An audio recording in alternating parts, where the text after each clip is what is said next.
La Tierra, un planeta de 4.500 millones de años, aún en evolución. A medida que los continentes se desplazan y chocan, los volcanes hacen erupción y los glaciares crecen y disminuyen. La corteza terrestre se esculpe de diversas y fascinantes maneras, dejando tras de sí un rastro de misterios geológicos. El agua, una de las fuerzas más poderosas del planeta, representa un papel fundamental en la creación de la vida, así como en su destrucción. Interviene en la formación de paisajes y en la separación de tierras. En su forma más destructiva se erige en una ola asesina, denominada tsunami. Hasta hace muy poco era imposible predecir cuándo impactarían estos monstruos. Pero actualmente los científicos han comenzado a entender estas gigantescas olas al relacionar pistas tan variadas como antiguas escrituras japonesas con desprendimientos de tierras, así como antiguos corales con asentamientos de aborígenes norteamericanos. El secreto de los tsunamis está siendo finalmente desvelado.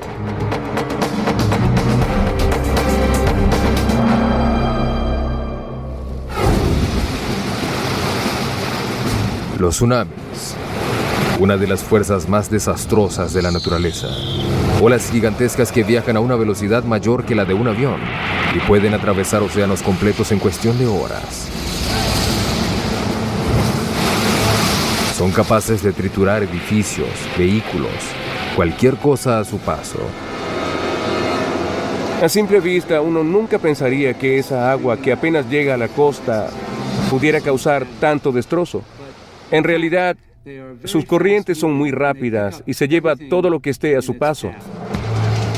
Por eso el verdadero peligro no solo se encuentra en el agua, sino en lo que ella arrastra consigo. Un tsunami no sucede ni acaba en un segundo. Es un torrente de agua que continúa llegando. El aspecto principal del tsunami es la persistencia, pues llega agua, viene más y sigue llegando. Y justo cuando uno cree que se acabó, vuelve a llegar. La fuerza más la duración lo hace un fenómeno imparable. Los tsunamis han devastado la Tierra durante miles de millones de años. Cuando se formó la Tierra, la Luna estaba mucho más cerca, tanto que llenaba el firmamento.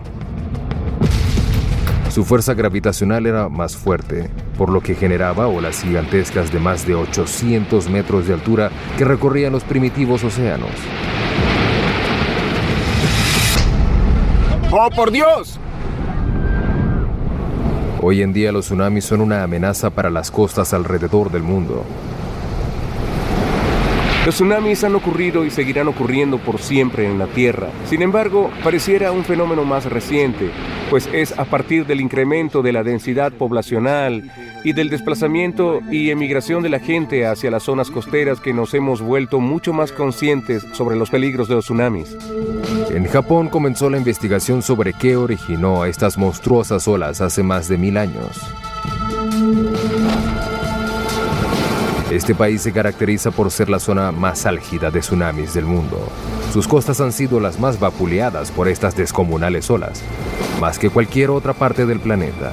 Evidencia de esto es la palabra tsunami. Es una palabra japonesa que significa literalmente ola en la bahía.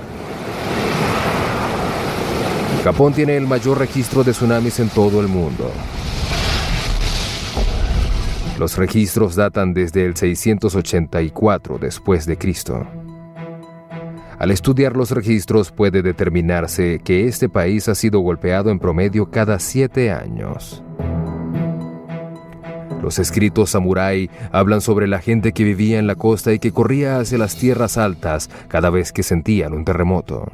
Los japoneses sabían que esto era una pista, una señal de advertencia de que un tsunami catastrófico se aproximaba. Pero a pesar de sus intentos para escapar de los tsunamis, siempre dejaban muerte y destrucción a su paso. En 1896, una ola que golpeó Honshu, en el noreste, cobró la vida de 27.000 personas. En 1933, la misma área fue devastada de nuevo. Esta vez la ola se llevó 3.000 personas. En 1993, la isla de Okushiri fue estremecida por un enorme terremoto que registró 7.8 grados en la escala de Richter. Los edificios fueron devastados e incendiados. Pero lo peor estaba por venir. Minutos después de haberse aplacado el temblor, una siniestra cresta blanca apareció en el horizonte. Un tsunami. Una descomunal ola arrasó y terminó de destruir los pocos edificios que quedaban en pie. En Japón se han establecido las relaciones entre tsunamis y terremotos. Existe igualmente otro lugar en el planeta frecuentemente azotado por este fenómeno, las islas de Hawái. Aunque pocos de estos han sido precedidos por terremotos. La ciudad de Hilo, ubicada en la isla grande de Hawái, ha sido apodada la capital del tsunami del mundo. Decenas de gigantescos tsunamis han arremetido contra estas hermosas islas. No se sabe por qué. Al carecer de advertencia natural, los hawaianos deben confiar en la más grande estación de monitoreo de tsunamis del mundo. Conformada en 1949, esta estación está conectada a una red de boyas esparcida en el Océano Pacífico. Estas boyas proporcionan pistas importantes. Registran cambios en el nivel del mar que indican la aproximación de un posible tsunami.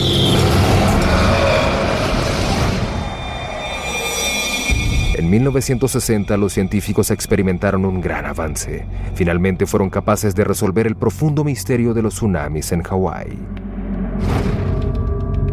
Un enorme terremoto en la costa de Chile, el más grande registrado en todos los tiempos con 9.5 grados en la escala de Richter, provocaría un tsunami que atravesaría completamente el Océano Pacífico en pocas horas. Las islas Hawái estaban a miles de kilómetros de distancia, aunque dentro de su trayectoria. El Centro de Alertas contra los Tsunamis estaba monitoreando su progreso cuando se determinó por primera vez que una inmensa ola había cruzado miles de kilómetros de océano. El Centro de Alerta tuvo mucho éxito. Fue capaz de evacuar las comunidades cercanas a las costas antes de que la ola reventara. Las viviendas que dejaron atrás fueron diezmadas. El tsunami en Hilo fue tan fuerte que dobló los parquímetros a la mitad.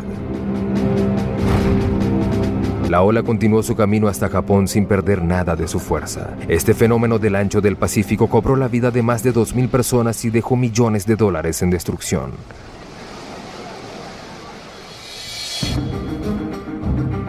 La devastación de este acontecimiento ocurrido en 1970 constituyó un punto de inflexión dentro del estudio de los tsunamis. Fue la primera vez en que los científicos pudieron medir con exactitud cómo la magnitud de un terremoto en el fondo del océano afecta directamente el tamaño de un tsunami. Una prueba contundente de que un tsunami puede viajar miles de kilómetros a través de la Tierra. Fue gracias a este terremoto chileno que pudimos probar que los movimientos submarinos asociados a un terremoto generan estas catastróficas consecuencias. En la actualidad, los científicos tienen evidencia que muestra que los terremotos submarinos fueron los responsables directos de los tsunamis. Esta antigua sospecha japonesa es ahora un hecho científico. Para los estudios modernos sobre tsunamis, la ola de 1970 representa el año cero. El terremoto chileno es lo que uno podría llamar la tormenta perfecta. A partir de ese momento, los científicos comenzaron a comprender y a vincular los acontecimientos. Se creó entonces una nueva ciencia. Estamos hablando de algo que tiene en realidad menos de 50 años. Ocurren más tsunamis en el Océano Pacífico que en cualquier otra parte. Por eso, en el año 2004, el mundo fue sorprendido cuando se produjo en el Océano Índico uno de los tsunamis más grandes registrados en toda la historia. El 26 de diciembre de 2004, Indonesia fue impactada por el segundo terremoto más grande que se haya documentado, de 9.2 grados en la escala de Richter. Minutos más tarde, un tsunami de casi 28 metros de altura azotó la costa de Asia del Este. 225.000 personas, entre hombres, mujeres y niños, perdieron la vida. El terremoto de Indonesia tenía tanta energía que puede compararse a toda la energía que se consume durante un año en los Estados Unidos. Esta enorme cantidad de energía es liberada en solo unos pocos segundos. Una vez más, el mundo había palpado el monstruoso poder de la Tierra. En los últimos 50 años, los científicos determinaron finalmente una verdadera conexión entre los terremotos y los tsunamis. Al estudiar el terremoto ocurrido en Chile en 1970, los científicos pudieron establecer definitivamente que los terremotos originaban estas gigantescas olas. Al seguir la trayectoria de este tsunami, determinaron que podía viajar miles de kilómetros desde su origen. Estudiar estos terremotos que ocasionaron esta sorprendente devastación implica tener que evaluar muchos kilómetros subterráneos. Al investigar la energía en el fondo de estas inmensas olas, los científicos pueden descifrar cuándo y dónde podrán impactar nuevamente.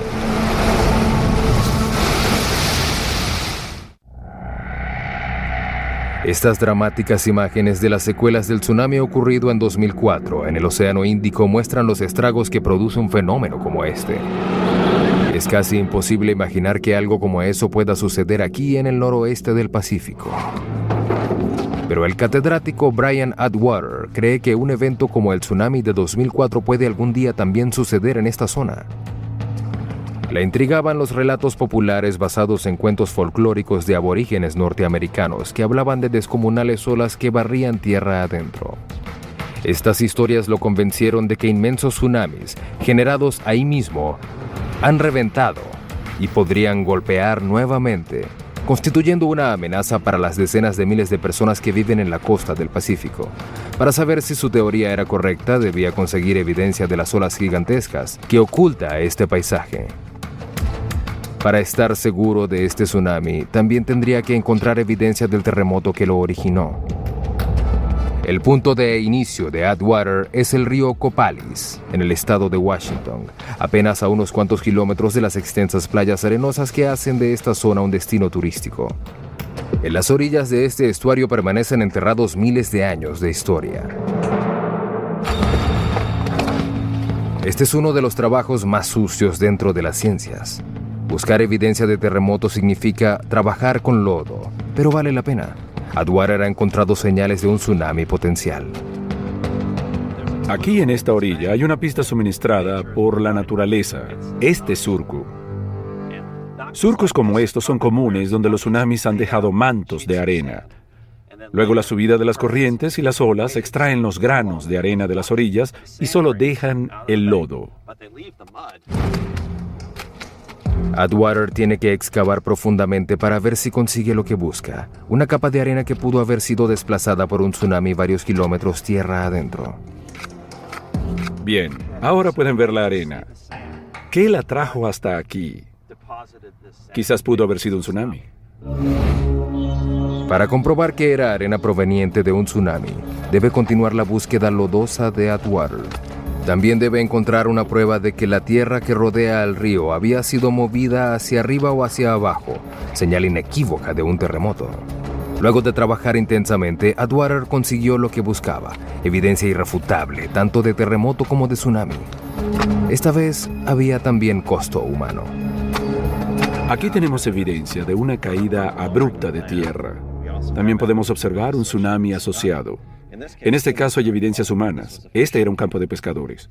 Aquí puede verse los restos del campo en forma de rocas fracturadas por el fuego, las cuales habían sido utilizadas principalmente para calentar agua. De modo que el campo de pescadores fue alcanzado y sepultado por el tsunami, pues la tierra cayó luego del maremoto. Así la marea subió y cubrió el campo de pescadores y se encargó de que más nunca pudiera ser utilizado por la gente. El campo de pescadores se edificó sobre la tierra que fue arrastrada durante el terremoto. El tsunami depositó arena sobre los restos, la marea cubrió con lodo el lugar. Este fango lo mantuvo intacto hasta hoy. Atwater finalmente obtuvo la prueba que necesitaba. El mito de los aborígenes norteamericanos sobre las olas descomunales no era una leyenda. Pero, ¿qué generó el terremoto? El primer sospechoso se encuentra casi 80 kilómetros costa afuera, en la falla Cascadia. Cascadia tiene una debilidad importante en la corteza terrestre. Aunque pareciera que la Tierra es una esfera sólida, debajo de los océanos y los continentes está dividida en 8 grandes segmentos principales y muchos pequeños fragmentos denominados placas tectónicas. Cuando se encuentran en la línea de falla, pueden triturarse, empujarse una a otra y originar terremotos. Los geólogos siempre han creído que la falla de Cascadia no era capaz de generar un sismo de gran magnitud. Pero la investigación de Atwater demostró que la falla era considerablemente activa. La preocupación para Atwater y los miles de pobladores que vivían en esta región era que la falla de Cascadia tuviera un misterioso parecido con otra línea de falla realmente activa, el Gran Cabalgamiento de Sonda. Fue un terremoto ocurrido en esta falla el que originó el tsunami en el Océano Índico que mató a cerca de 250,000 personas. Cuando se tienen 2 placas tectónicas que se encuentran, tal como es el caso del tsunami de Indonesia en 2004, en el que una placa empuja por debajo de la otra, se producen grandes cantidades de fricción y tensión. Esto arrastra la placa superior hacia abajo. Este proceso puede tardar cientos, incluso miles de años. Es un movimiento muy lento. Con el tiempo, la presión de esta placa tratando de empujar hacia arriba vence y salta así. Y de esta forma puede generar un mega cabalgamiento, un movimiento repentino del lecho marino, y es lo que origina los descomunales tsunamis. 2 factores hicieron que el Gran Cabalgamiento de Sonda fuera letal. El primero fue su magnitud, 9.2 grados en la escala de Richter, el mayor sismo en 50 años. El segundo fue que sucedió bastante próximo a la superficie. Cuando se hace referencia a un megacabalgamiento, en realidad se habla de un cabalgamiento gigantesco que altera el lecho marino. Algunas veces, si el terremoto es profundo en la corteza terrestre, puede verse pocas manifestaciones en la superficie de ese terremoto. En cambio, si es muy cerca de la superficie o intenso, pueden verse evidentes movimientos en el fondo marino. Ese levantamiento es lo que genera tsunamis devastadores. Al investigar el fondo marino luego del sismo, pudo constatarse que más de 1.600 kilómetros de línea de falla se habían fracturado y levantado alrededor de 18 metros. Esta violenta sacudida empujó a miles de millones de toneladas de agua, suficiente para inundar Manhattan hasta una profundidad de más de 8 kilómetros. Solo la zona de fractura comprendía unos 1.600 kilómetros de largo. Este tramo submarino estaba en movimiento, con lo que se generó una gigantesca ola. Por eso este tsunami se caracteriza por su colosal tamaño y constituye uno de los más grandes registrados en toda la historia. El estudio de Atwater demostró que la región del noroeste del Pacífico también tenía riesgo de ser devastada. Pero no quería alarmar innecesariamente a los habitantes de las zonas costeras hasta que no hubiera recopilado mayor evidencia posible. Atwater necesitaba encontrar con precisión cuando este tsunami golpeó la zona costera con el fin de saber si pudiera haber más. Primero trató de determinar la antigüedad del suelo a lo largo del río Copalis usando radiocarbono, pero el resultado solo lo llevaría a ese momento. El estudio mostró que el terremoto y el tsunami ocurrieron entre 1680 y 1720. Lo más importante que todavía necesitaba Atwater era evidencia exacta de cuán grande habían sido. Hasta ese momento, su investigación había descubierto 2 hechos extraordinarios. Al desenterrar el campo de pescadores abandonado, Atwater pudo notar que el terremoto de Cascadia había generado un derrumbe aquí. El surco de la orilla prueba que el mismo terremoto generó el tsunami. Pero esta evidencia no le aclaró a Atwater sobre su inmensidad. No tenía manera de precisar las dimensiones de una amenaza para el noroeste del Pacífico. Su investigación estaba a punto de dar un giro inesperado con la ayuda de pistas que provenían no solo de miles de kilómetros de distancia, sino de cientos de años de antigüedad. Japón tiene el más antiguo registro de tsunamis del mundo.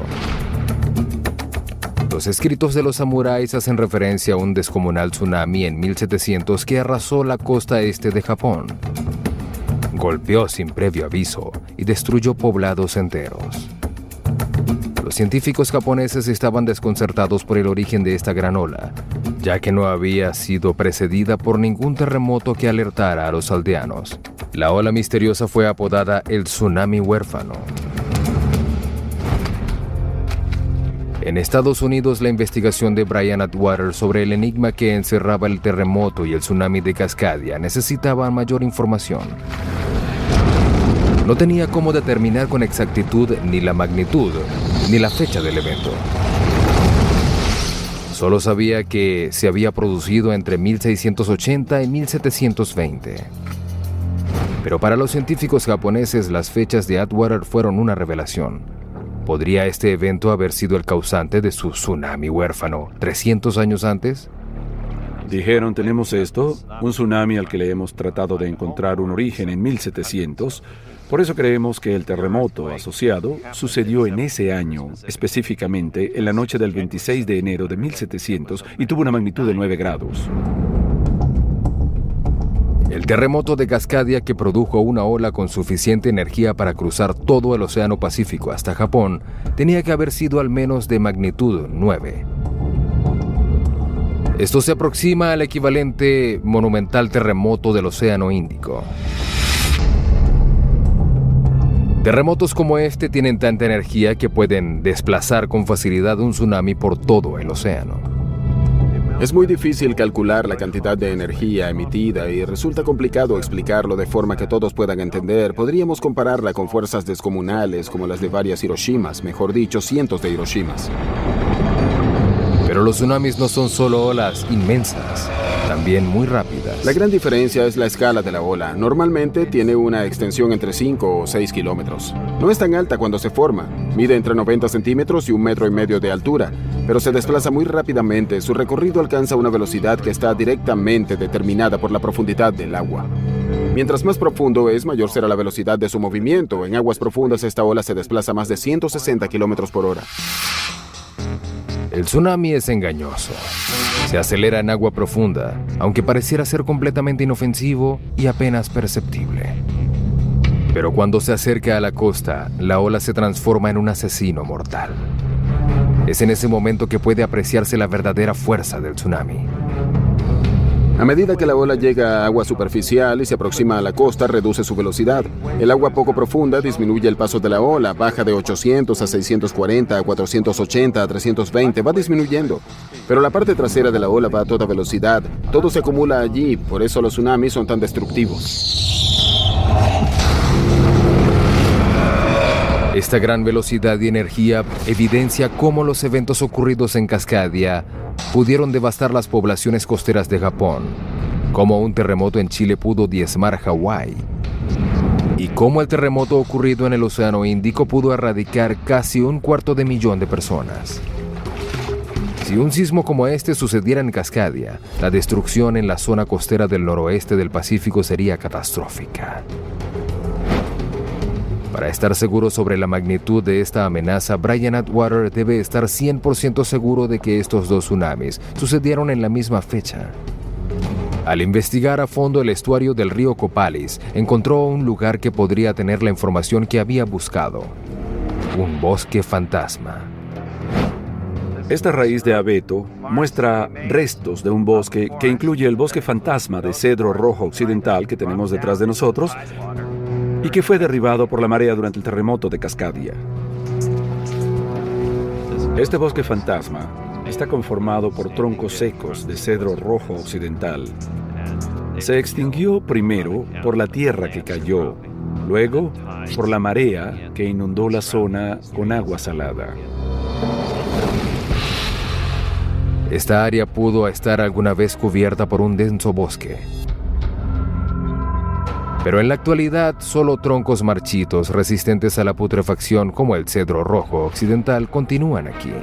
Cuando Atwater y algunos expertos en lectura de anillos de los árboles cortaron uno de ellos para estudiar sus líneas de crecimiento, juntaron finalmente las piezas del rompecabezas del tsunami de 300 años. Las fechas del suceso japonés y el de Cascadia eran exactamente las mismas. Enero de 1700. Se encontró por fin el padre del tsunami huérfano. Quizás sea justo que un lugar que no posee registros escritos tenga esta excepcional evidencia geológica. El vínculo entre estos dos eventos avaló la hipótesis de que el terremoto de Cascadia debió tener una asombrosa magnitud de al menos 9 grados.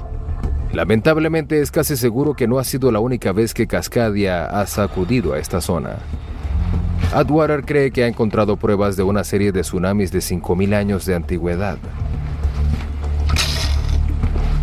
Cada capa de arena de esta muestra representa un tsunami diferente. Hay lugares en Cascadia donde he visto 9 apilados en una columna de unos 6 metros de largo. Es decir, 9 suelos enterrados, algunos de ellos cubiertos por mantos delgados de arena. Ustedes dirán, bien, no es un asunto de si ocurrió, se trata de averiguar cuándo. El infatigable trabajo detectivesco de Atwater alertó a los funcionarios sobre la creciente amenaza de tsunami.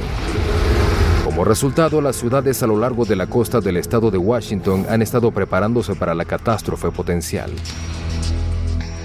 Si ocurre un gran sismo en Cascadia, las primeras olas llegarían aquí en solo 25 minutos.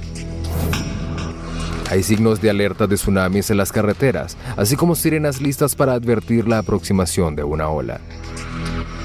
La vida de miles de personas está más segura gracias a la investigación de Atwater y a unos escritos japoneses de 300 años de antigüedad. Es un peligro que muestra su cara con bastante frecuencia para que tomemos precauciones y nos ajustemos los cinturones de seguridad. Determinando la antigüedad de los bosques fantasmas a lo largo del río Copalis en el año 1700, Atwater obtuvo la prueba definitiva de que Cascadia fue capaz de crear un monstruoso tsunami en el Pacífico. Descubrir las múltiples capas de los escombros de tsunami en las riberas del río que datan de 5.000 años de antigüedad muestra que esta región ha sido azotada muchas veces por descomunales olas. Esta es una amenaza permanente. Atwater sabe que otro terremoto sucedió aquí, pero no tiene manera de conocer exactamente cuándo. De regreso al Océano Índico, donde se produjo el tsunami más letal del mundo en el 2004, un hombre ha llevado la investigación sobre los tsunamis a un nuevo nivel. Cree haber conseguido la manera de hacer que las líneas de fallas terrestres proporcionen sus secretos y pueda predecirse con exactitud cuándo se gestará el siguiente tsunami mortal. La cadena de islas paradisíacas de Mentawai en Indonesia encierra un secreto violento, uno que la hace hoy uno de los lugares más peligrosos del planeta. Estas islas están ubicadas justo encima de la megafalla de cabalgamiento de Sonda, al sur donde se provocó el enorme terremoto del Océano Índico que provocó el tsunami en 2004. La megafalla de Sonda es una de las líneas de falla más grandes del planeta. Desde que se originó el terremoto de 2004, se convirtió en una de las más conocidas. La predicción de terremotos aquí es complicada, pero el catedrático Kerry C. tiene un buen historial. Ya ha pronosticado exitosamente 2 sismos a lo largo de la megafalla de Sonda.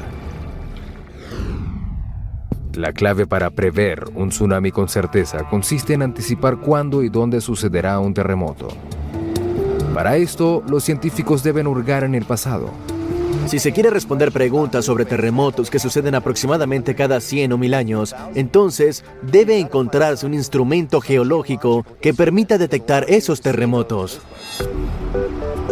El profesor Kerry C. ha encontrado una manera inusual de revelar los secretos de la historia turbulenta de la megafalla de Sonda: los corales.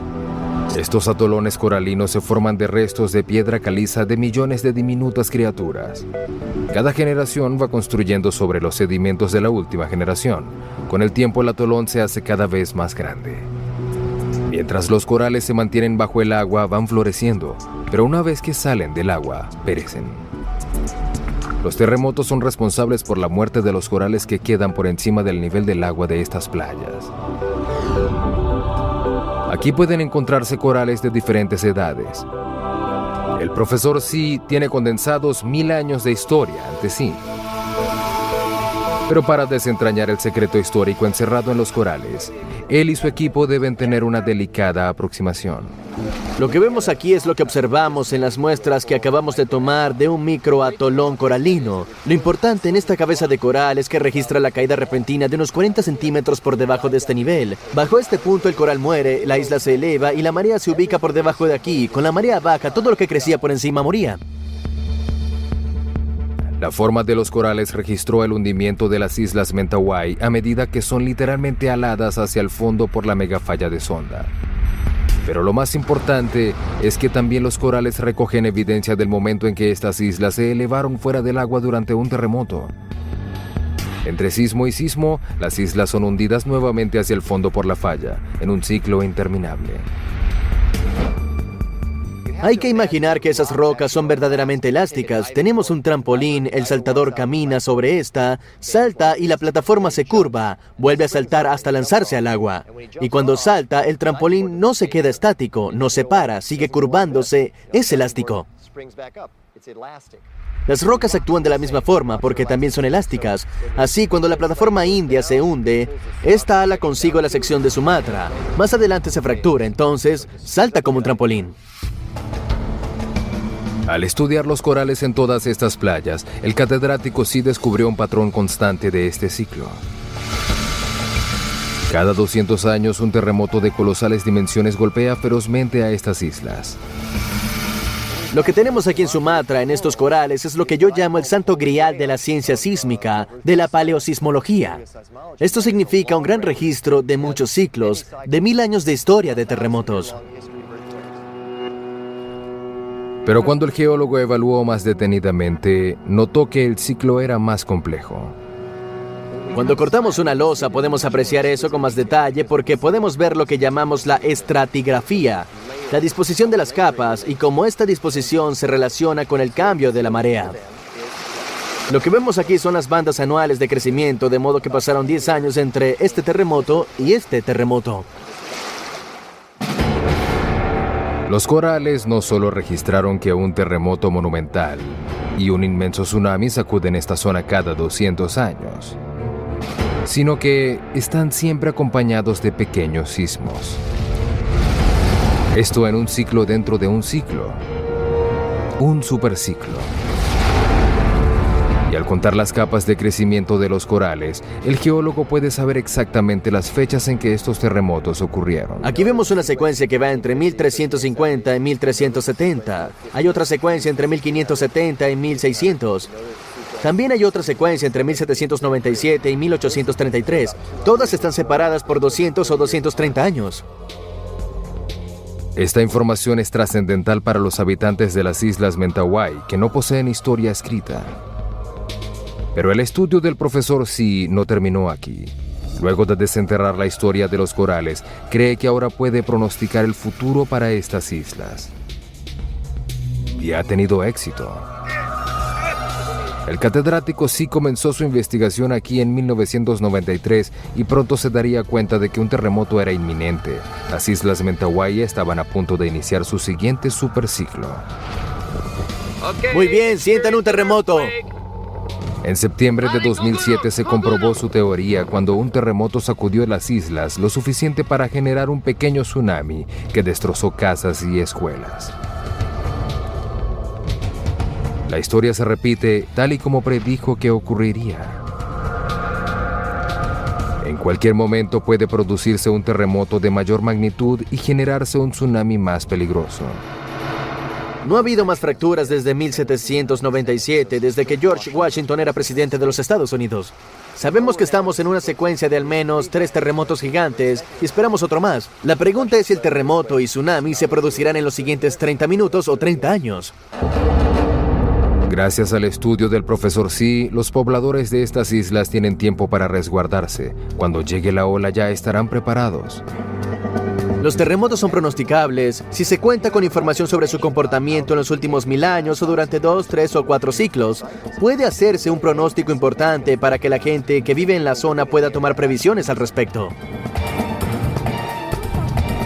La educación es fundamental. A los niños se les ha enseñado que apenas ellos sientan un movimiento sísmico, deben correr hacia terrenos elevados. Las nuevas vías construidas en forma serpenteada sobre las empinadas colinas en los pueblos costeros permiten el rápido escape del oleaje mortal. Los niños que viven actualmente, si viven hasta los 60 años, van a vivir este terremoto. Creo que existe un 50% de probabilidad de que suceda en los próximos 30 años. Cuando se analiza la forma de los corales en las Islas Mentawai, sí comprueba que un ciclo de tsunamis gigantescos se genera en esta zona cada 200 años. Al determinar la antigüedad de las líneas dentro de los corales, este geólogo puede ser aún más exacto. Se evidencia que estos ciclos contienen no solo uno, sino diversos tsunamis. La megafalla de sonda es la causante de los tsunamis de esta zona. Pero no todos los tsunamis son generados por terremotos. Existe uno muy raro, de ola muy diferente, que está allá afuera. El mega tsunami. Aunque generalmente los terremotos son la causa más común de tsunamis, existe otra fuente de generación de estas olas mortales: los deslizamientos de tierra. Estos tsunamis tienen el potencial para ser tan grandes que han sido denominados megatsunamis. Los científicos siempre han sospechado que las olas pudieron haberse originado en esta dirección, pero solo se tuvieron pruebas fotográficas conclusivas hasta 1958. Un desplazamiento de tierra en la bahía Lituya, en Alaska, produjo una ola que alcanzó alturas de varios cientos de metros. Esta secuencia de fotos tomadas después de haber impactado el tsunami muestra el enorme poder de la ola. Los árboles se extendían a lo largo del camino hasta la costa de la bahía, pero fueron arrancados de las laderas por una pared de agua, dejando nada más que roca al descubierto. El tsunami se generó cuando un pequeño terremoto desencadenó un derrumbe gigantesco de rocas y escombros dentro de la bahía.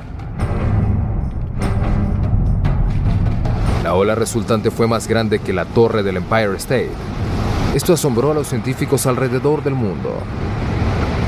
Los tsunamis de estas dimensiones son increíblemente raros. Pero otro megatsunami originado por un derrumbe 10.000 veces mayor que el de la bahía de Lituya podría estar en camino de una pequeña isla a través del Océano Atlántico. Las Islas Canarias, frente a las costas de África, están conformadas por una serie de volcanes. La más joven es la isla de La Palma. Está constituida por dos cadenas volcánicas. La primera, Cumbre Nueva, está extinta y se sitúa al norte de la isla. Cumbre Vieja está activa y se encuentra hacia el sur. La última vez que hizo erupción fue en 1971. La investigación del doctor en geología Simon Day fue determinante para el desarrollo de la teoría sobre el megatsunami en La Palma. Comenzó por una falla inusual que se abrió luego de una gran erupción volcánica en 1949. Estamos parados en la falla. Esta se extiende hasta abajo, hacia el sur, a lo largo de la cresta del volcán por 4 kilómetros. Es una larga y continua formación. Day cree que esta falla es evidencia de una bomba de tiempo geológica, el comienzo de un derrumbe gigantesco. Lo que vemos aquí a mi derecha son capas de rocas volcánicas. Aquí se ven bloques y cenizas volcánicas. A lo largo de toda la falla se aprecian las mismas capas de bloques y cenizas. Aquellas estaban unidas antes de que la falla se moviera. Luego de que la falla se movió, se separaron y las rocas que tengo a mi izquierda se desplazaron hacia el oeste. Creemos que en una erupción futura esta falla se hará mucho más grande y toda la ladera occidental se deslizará como un gigantesco derrumbe que caerá en el océano, creando el tsunami.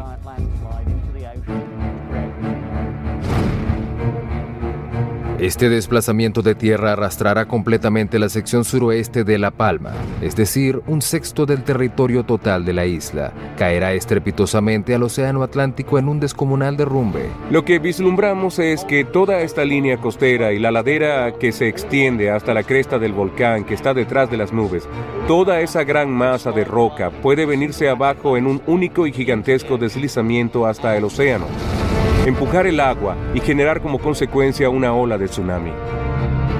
En principio, esta ola sería 30 veces mayor al tsunami ocurrido en el Océano Índico en 2004. Mediría más de 915 metros de altura. La erupción del monte Santa Elena en el estado de Washington de 1980 demostró que un volcán puede colapsar de la forma más violenta posible.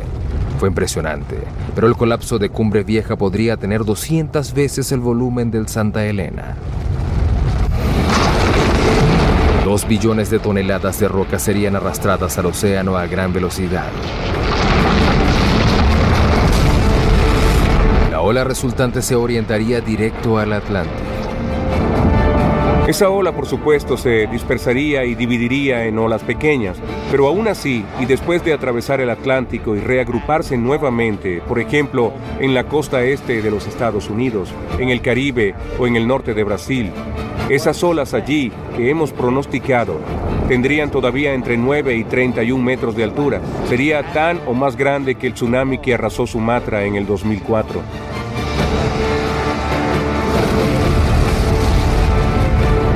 Boston.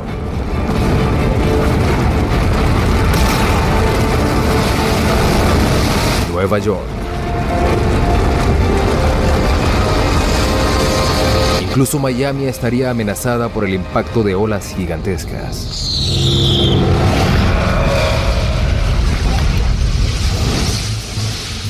Es una predicción arriesgada. Day necesita más evidencia para respaldar esta teoría. Mientras llega al lugar, la falla en el paisaje de La Palma que piensa ver sería mucho peor de lo que esperaba. La erupción de 1949 dejó diversos tipos de cicatrices geológicas en la isla. La evidencia de grave debilidad en La Palma se observó en una serie de misteriosos flujos de lava esparcidos por toda la isla.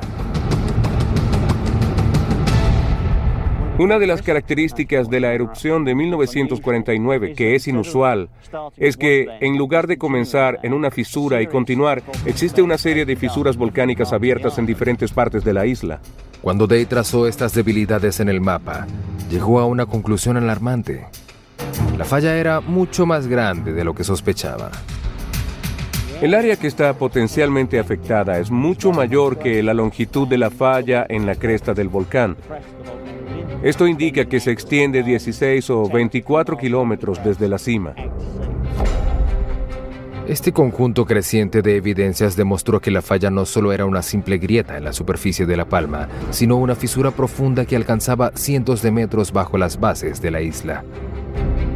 La herencia volcánica de La Palma guarda la clave de esta amenaza de tsunami. El gran peligro aquí no está en las erupciones, sino en que el volcán está acumulando su masa con el tiempo, lo que genera mayor inestabilidad, que en cualquier momento puede desencadenar en colapso. Pareciera que esta no es la primera vez que una erupción en La Palma pudiera desencadenar un gigantesco deslizamiento de tierra. Las pruebas se encuentran al norte de la isla, en las caras escarpadas de estos acantilados formados hace 75.000 años. Lo que vemos en el norte de La Palma es la cicatriz de deslizamiento dejada cuando un antiguo volcán en el norte de la isla experimentó un gigantesco colapso. Luego se produciría un enorme deslizamiento en el oeste, con un consecuente y descomunal colapso que extraería cientos de kilómetros cúbicos de roca y serían depositados en el océano.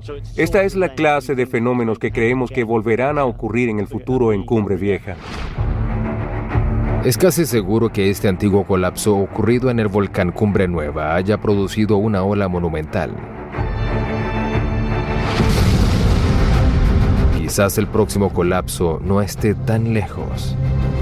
Entonces el tsunami podría golpear en nuestra época.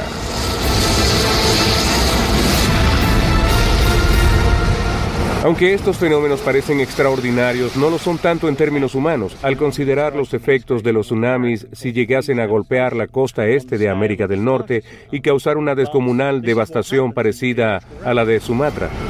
Pero eso es lo que ocurre en el registro geológico, así se comporta la Tierra.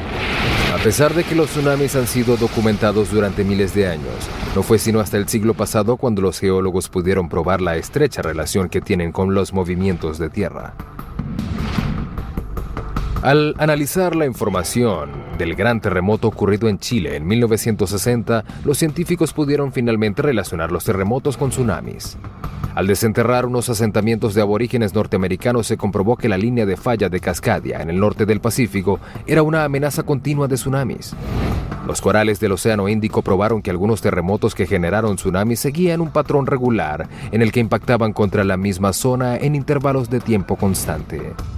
Y las gigantescas fallas de la isla de Palma revelaron que los tsunamis originados por deslizamientos de tierra constituyen una amenaza en la generación de megatsunamis, cuyas colosales olas han demostrado ser la más grande amenaza de nuestras costas.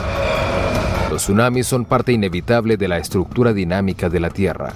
Su potencial de destrucción es impresionante. Pero a medida que los científicos van aprendiendo un poco más sobre los orígenes de los tsunamis, se acercan a poder pronosticar dónde y cuándo estos monstruos volverán a impactar.